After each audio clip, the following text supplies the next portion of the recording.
Welcome back to the Elders Inspire Awe podcast, where elderhood is understood as the very frontier of human evolution. My name is Myra Tara, and this podcast is brought to you by the Hearers Hermitage and the Sacred Mother Elders Council. I've titled this episode, Why Caring for Your Body is Essential for Elder Wisdom, Elder Presence, and Elder Influence. We don't talk enough about this, but it is something that quietly determines whether the wisdom available to elders can be received, embodied, and conveyed, the condition of the physical body.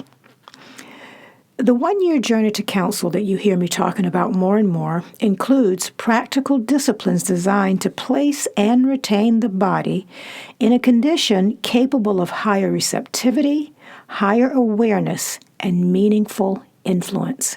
We've said many times that a high-functioning elder is not defined by age. A high-functioning elder is defined by presence, and presence requires a physical body capable of holding it.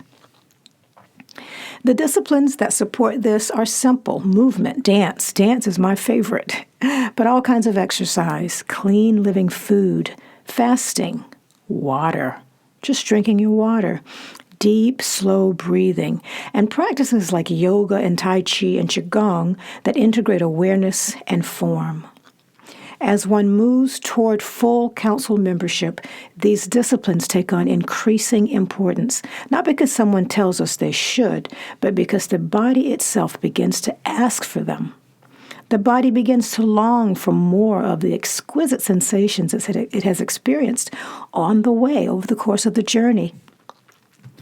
I know my own truth through my body first. Long before my mind understands, my body already knows. My body signals when things are aligned. It signals when a chapter has come to an end.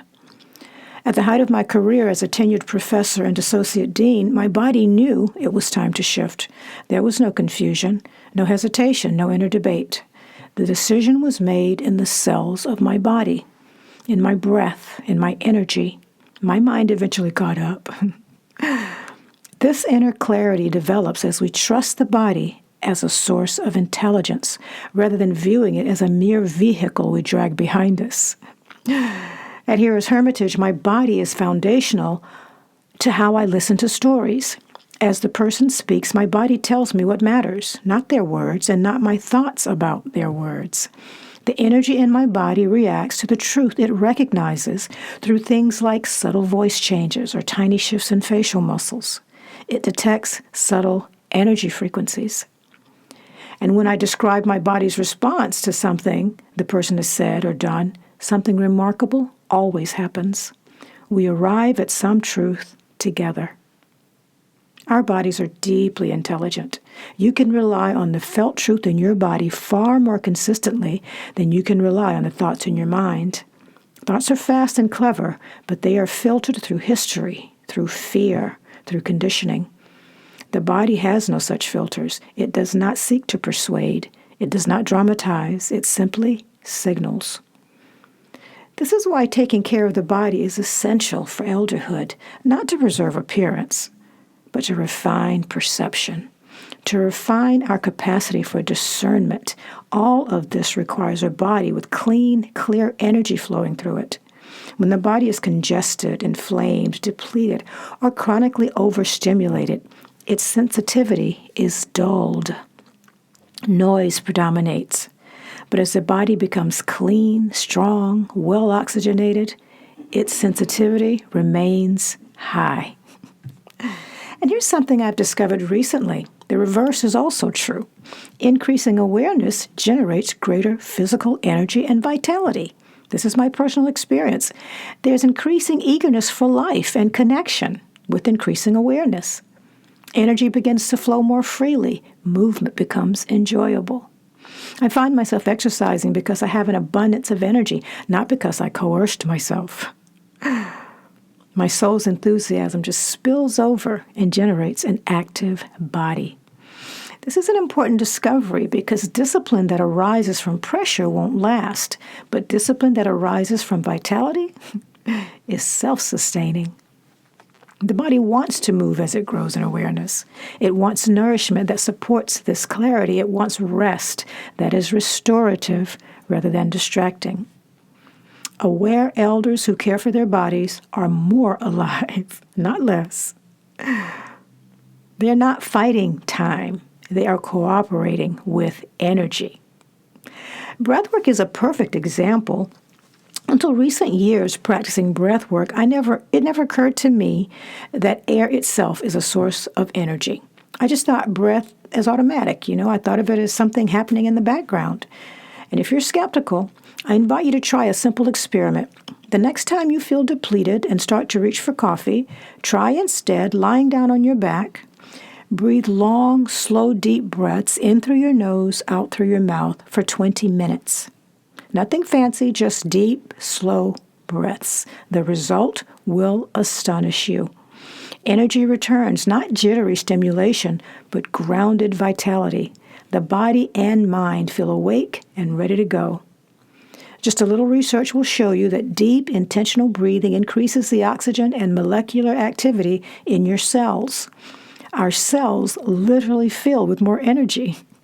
We're not borrowing energy from tomorrow the way caffeine does. We are generating energy. Water works the same way. Living foods work the same way. Movement and exercise work the same way. Each of these disciplines clears stagnation. But most importantly, each of these disciplines restores the body's capacity to receive and transmit energy and information. A fit, healthy body with clean, clear energy flowing through it is not a luxury for elders. It is infrastructure. It is necessary. It is our tool. The body is the vessel through which wisdom travels. It is the instrument through which presence is felt. It is the ground that makes your influence possible. All of this is about coherence, which we will talk more about going forward. But coherence is about mind, body, and soul. To care for the body is to honor the role one is stepping into as an elder. It is a form of respect for oneself and for those we serve. As elders, we are no longer preparing for life. We are participating with it. And life asks that we show up awake, that we show up resourced, that we show up capable of receiving what wants to come through us. The body must be a reliable instrument for truth, for connection, and for generative presence. From this place, elderhood is not decline. Elderhood is adventure. If this reflection resonates with you, if you feel its truth in your body, come explore this work with us on Substack at Elders Inspire Awe. If you want to learn more about the year-long journey to counsel, reach out to me directly at myratara@eldersinspireawe.com. We are eager to connect with you. Thank you so much for listening to the Elders Inspire Awe podcast. Until next time, be well.